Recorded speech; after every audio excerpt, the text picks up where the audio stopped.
Hello, everyone. Good afternoon. As you can see, things are changing and moving pretty rapidly around here today. Obviously, we've had some last-minute adjustments to the briefing, which is why I'm up here today. I know folks might have some questions after the statement that we just released from Jen, and we in the press office are going to strive throughout the rest of the day to get you the answers to the questions you might have. A few additions beyond Jen's statement that I can provide right now. No members of the press who attended the briefing yesterday are considered to be close contacts.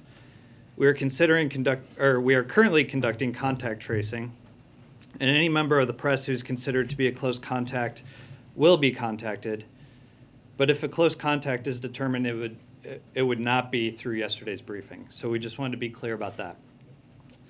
I'm going to speak briefly about the first day and a half of Judge Jackson's committee hearing, and then I'm going to pass it over to National Security Advisor Jake Sullivan, who will make some remarks at the top, and then he's happy to take some questions on the trip, and he has a heart out where I'll call it. And then again, please let us know if you have any follow-ups after the briefing. We'll strive to get you answers, and we appreciate everybody's flexibility today. With that, just a couple of things from the first day and a half of Judge Jackson's committee hearing. The president watched portions of Judge Jackson's hearing yesterday and today, and is proud of the way she is showcasing her extraordinary qualifications, her experience, and her even-handedness. Her dedication to following the facts, the law, and our Constitution as an independent judge is clear. He was also moved by the grace and dignity she has shown, the deference to senators, and the level of detail she is offering, reinforcing the value of her experience, her intellect, and the strength of her character. The president was particularly struck when, reacting to Senator Leahy raising the broad support she had received from the law enforcement community, Judge Jackson spoke about her family members who have served as police officers, saying, "I know what it's like to have loved ones who go off to protect and to serve, and the fear of not knowing whether or not they're going to come home again because of crime in the community. Those are not abstract concepts or political slogans to me."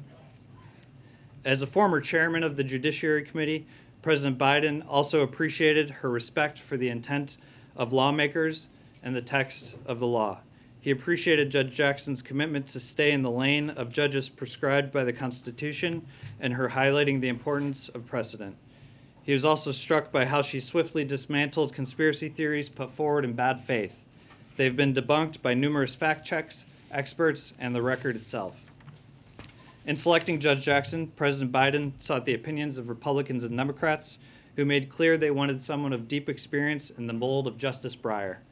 Today's testimony and Judge Jackson's endorsements by leading conservative jurists and some of the biggest law enforcement organizations in our country make clear she is indeed in Justice Breyer's mold. And with that, I'll turn it over to Jake, who has a topper for you, and then he'll take some questions. Thanks.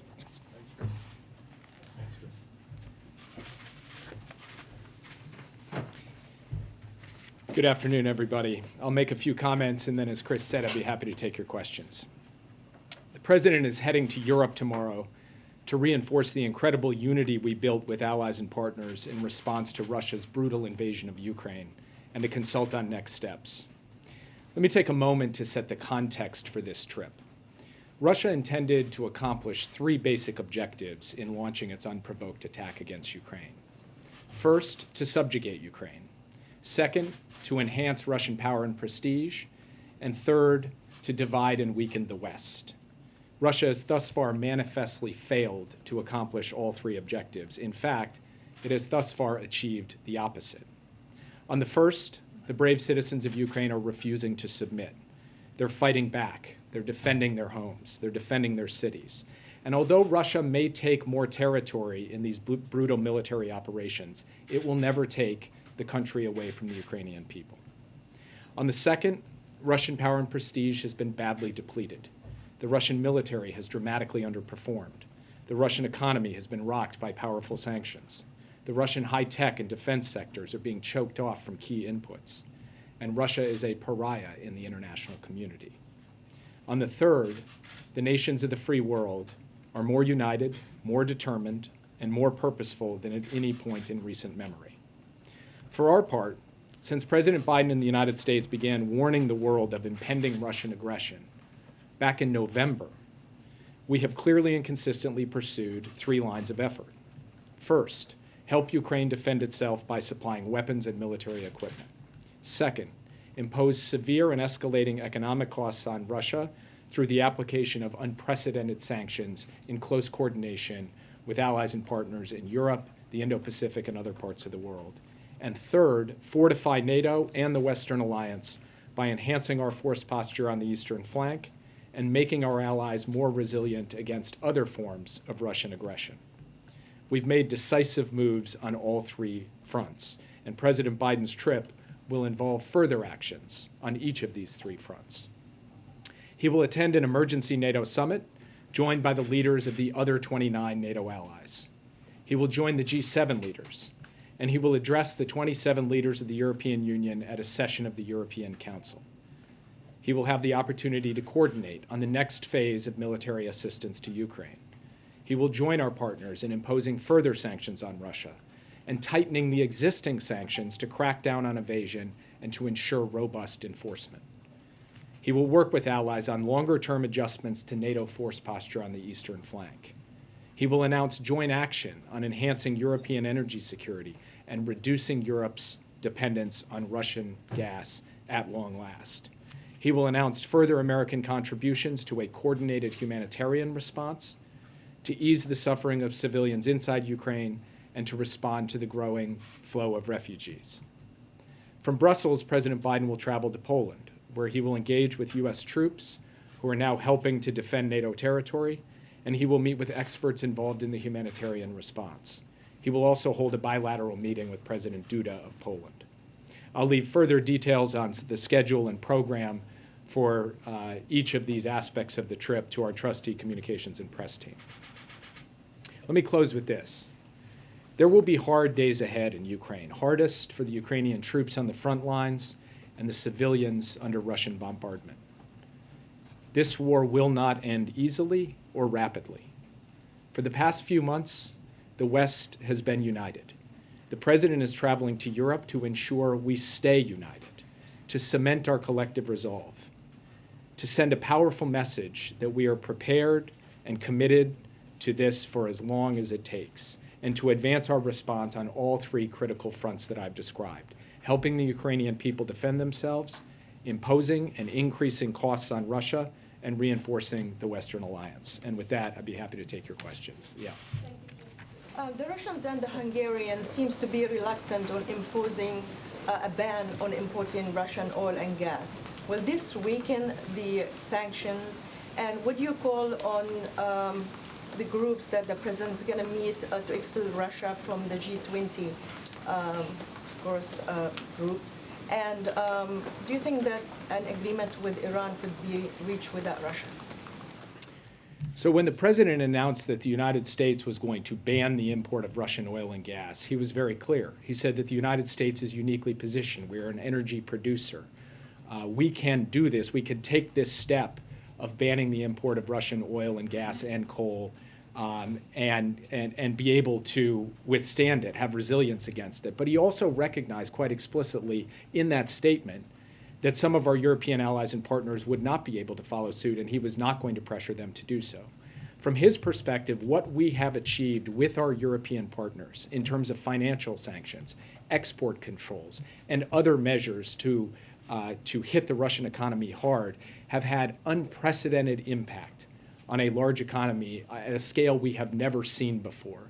And so he believes that that is, in fact, increasing the costs on Russia. It is sharpening the choice for Russia.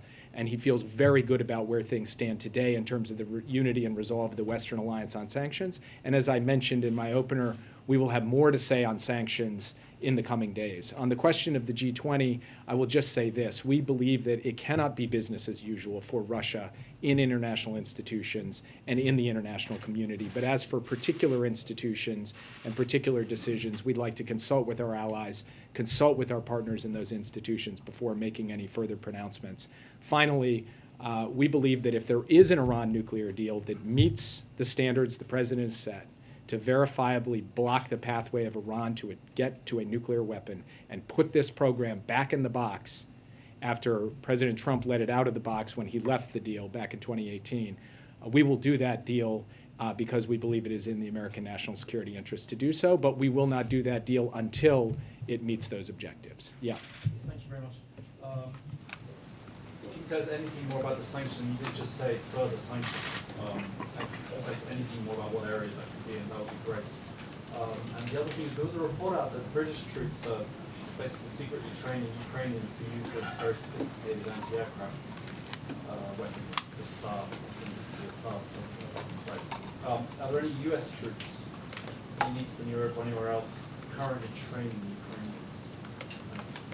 So as for the first question, I'm not going to get ahead of an announcement which will be rolled out in conjunction with our allies on Thursday when the president has the opportunity to speak with them. That's on a further package of sanctions. What I will say is that one of the key elements of that announcement will focus not just on adding new sanctions, but on ensuring that there is joint effort to crack down on evasion, on sanctions busting, on any attempt by any country to help Russia basically undermine, weaken, or get around the sanctions. That is an important part of this next phase. We have applied an enormous amount of economic pressure. And in order to sustain and escalate that pressure over time, part of that is about new designations, new targets, but a big part of it is about effective enforcement and evasion, applying the lessons that we've learned from other circumstances where we have, in fact, imposed sanctions on countries. So stay tuned for that. On the question of U.S. troops, we do not have U.S. troops currently training Ukrainians. We do not have U.S. troops on the territory of Ukraine. We do, of course, have U.S. troops defending NATO territory, providing reassurance to our allies, deterring Russian aggression. And of course, the United States is playing a key role, not just in the direct provision of military equipment to Ukraine, but in the facilitation of military equipment provided by many of our allies as well. Yes. Sure. Two questions quickly. Moments ago, you said at the beginning that Russia would never take Ukraine, but does the president believe that Ukraine can win a military victory here? And if so, why haven't we heard that from him thus far? And then my second question is, with regards to Russia and partnership with the United States and certain institutions, what does the president hope that Russia can bring to the Iran nuclear deal? What do they have to bring to the table after they've rightfully been made a pariah on the world stage? So I can describe to you what happened with the Joint Comprehensive Plan of Action back in 2015. One of the key roles that Russia played in the implementation of that deal was that Russia actually accepted the enriched uranium from Iran so that Iran's stockpile stayed below 300 kilograms total, meaning that stockpile was so small that Iran could not swiftly break out to a nuclear weapon. That is a key part of how we ensured that Iran's nuclear program was in a box. Now, we don't have to rely on any given country for any particular element of the deal, but that is a role that Russia played in the past, a practical role that didn't have necessarily political significance, but did have that practical significance. What I said was that Russia's never going to take Ukraine away from the Ukrainian people. It's never going to be able to subjugate the Ukrainian people. That was not a statement about a particular slice of territory that a Russian advance could occupy for a period of time, or about a particular battle that some Russian element could win. I would refer you over to the Pentagon in terms of the best military analysis for how particular battles and particular fronts will play out. But what I will say this, whether Russia takes a city or takes a town or takes more territory, they are never going to be able to achieve the purpose that they set out, which was to subjugate this country, to bring this country to heel, because the Ukrainian people have made very clear that they will not be subjugated no matter what it takes. Yes. Jay, thank you for being here. But to follow up on that question, is it the policy of this government that Ukraine should win this? It should eject Russia and regain its sovereignty and its freedom? We've said from the outset that we are unwavering in our commitment to Ukraine's sovereignty and territorial integrity. Within the internationally recognized borders of Ukraine, we remain committed to that as our proposition for this. But in the immediate day-to-day of this conflict, our focus is on ensuring that Ukraine has the tools that it needs to defend itself and to be able to effectively ensure that Russia cannot achieve its objectives in Ukraine. That's what we're focused on right now. But on the basic proposition of Russia's of Ukraine's sovereignty and territorial integrity. From day one of the Biden administration, we have not wavered an inch on that. Yes. On Article 5 and any cyber attack that comes now, obviously Russians have done it before. It wasn't an Article 5 issue then. Does something in Ukraine now change the contour of a cyber attack against any member nation of NATO become an Article 5 issue? So in the June summit The president raised that just yesterday as dramatically as he did. So last June, when the NATO leaders gathered for the NATO summit, President Biden, consulting with them, we put out a statement that spoke to cyber attacks and their relationship to Article 5. And we could see circumstances in which a collective response by the alliance to a cyber attack would be called by an ally. That is absolutely something where we and other countries could bring capabilities to bear to help a country both defend itself and respond to a particular cyber attack. Now, that's not necessarily the same thing as a military response. That response could take many different forms. But we have made clear through NATO documents now, not just last year, but going back years, that cybersecurity is an alliance issue. It is an issue where collectively NATO is prepared to pull together both to enhance resilience, enhance defenses, and if necessary, use the appropriate tools to respond. It's been just over a week since you met with your Chinese counterpart, a couple days since the president spoke with President Xi. Have you seen any indications that China will or will not provide assistance to Russia? I can't make predictions going forward. What I can tell you is we have not seen since those meetings or since the president's conversation with Xi the provision of military equipment by China to Russia. But of course, this is something we are monitoring closely. We will continue to monitor it. And the president made clear to President Xi the implications and consequences of any such provision of equipment, and they very well understand one another. Well, there is this on the agenda at the NATO summit. Will there be an effort to try to put specific concrete steps in place if China does provide that assistance? The president will certainly consult on the question of China's potential participation in the conflict of Ukraine while he's in Brussels. He'll do so at NATO. He'll also do so when he addresses the 27 leaders of the European Union, because on April 1st, the European Union is having a summit with China. And so this will be an opportunity Thursday for the United States and our European partners to coordinate closely on what our message is. We believe we're very much on the same page with our European partners, and we will be speaking with one voice on this issue. Yeah. I just wanted to follow up on your comment about shoring up the eastern flank of NATO. Do you anticipate additional U.S. troop deployments to Europe? Well, I think there are two issues that are important to lay out. One is what's required in the immediate term. And right now, Secretary of Defense, Supreme Allied Commander Europe, believe that they have effective posture today for what's necessary today. But of course, that could evolve in the coming days and weeks depending on Russia's actions and depending on the overall threat picture. The second is, what is the longer term force posture? Not just for this contingency, this emergency, this invasion, but over the course of time. That is something the president will discuss with his allies at the NATO summit on Thursday. And if I might ask you a quick follow-up on Russian troop casualties. Russian media reports that the outlet blamed on hackers in the EU suggested that almost 10,000 Russian servicemen have been killed and 16,000 have been wounded in Ukraine. Is your assessment that that number is realistic, or how bad do you think the casualty situation is for Russia? I'd refer you to the Pentagon for precise casualty figures. We do believe it numbers in the thousands, but it is a necessarily imprecise analysis from our part to be able to get that number down to the precise figure. So I would refer you over to the Pentagon for that. Yeah. The president said yesterday, Jake, that cyber warfare is a capability Putin has, but has decided to not use yet in this iteration of this war. But administration sources have told us the Russians have this multi-phase plan to target critical infrastructure that is already underway. I'll give you a couple of specifics. 2 weeks prior to the invasion, 21 U.S. energy companies targeted by hackers. They're involved with LNG production. March 9th, CISA and the FBI began working with an unnamed American pharmaceutical company whose top execs were targeted with malicious phishing attacks. Internally, the administration has attributed that to Russian intelligence. I have a list of stuff that goes on and on here. Suffice it to say, how do these acts not constitute cyber warfare so far already?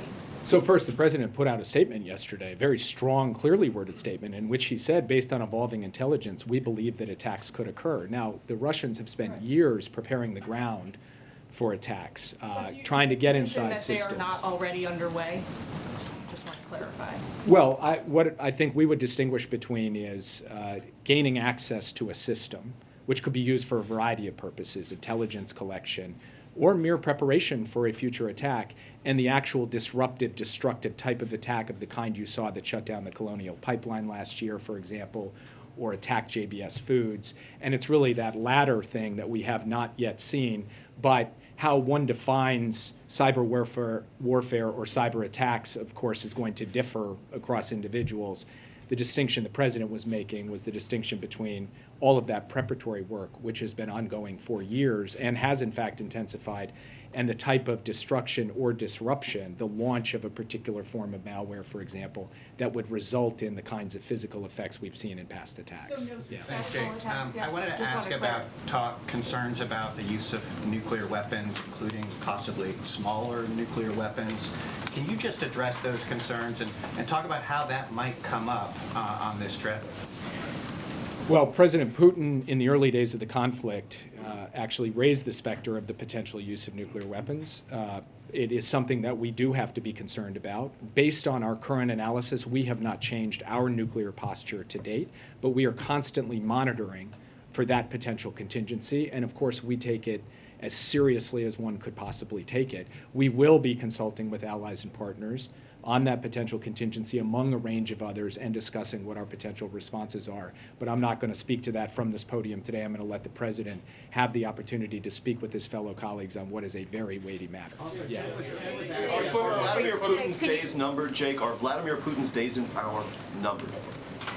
From our perspective, what happens with respect to the Russian political system is something that will be worked out inside Russia. What we can do is put forward our basic 3 lines of effort. That's what we're doing, helping the Ukrainians defend themselves, fortifying the NATO alliance, and imposing costs and consequences. We got time for one more. I have 2 questions on Russia and North Korea and China. There is a report that the North Korea's cyber hacking organization is related Russian's cyber criminal organizations. Do you have any information on that? And I follow up next. I'm sorry, can you just repeat the question? Yes. North Korea's cyber hacking organization is related to Russian's cyber criminal organization. Do you have any information on this? All I can say generally is that North Korea's cyber capabilities have been manifest in the world, and they work with all kinds of cyber criminals around the world, including Russian cyber criminals. I've got nothing further for you on that today. Yeah, I'll take one minute. Do you have any comments or expectations on the meeting between President Xi and President Zelensky that's scheduled to happen soon? Sorry, I told her that I would call on her, so I've got to let her ask the question. What does the president hope to accomplish when he's in Poland, and why did he feel that it would be helpful for him to go to Warsaw at this time, particularly when the vice president was there less than 2 weeks ago? So first, Poland has taken the brunt of the humanitarian impact outside of Ukraine in terms of the refugee flows. Poland is where the United States has surged a significant number of forces to be able to help defend and shore up the eastern flank. Poland has to contend not just with the war in Ukraine, but with Russia's military deployments to Belarus, which have fundamentally changed the security equation there. And so for all of those reasons, we feel that it is the right place for him to go, to be able to see troops, to be able to see humanitarian experts, and to be able to meet with the frontline and very vulnerable ally. So I'll leave it at that, guys. Thank you. Jake, is he meeting with refugees?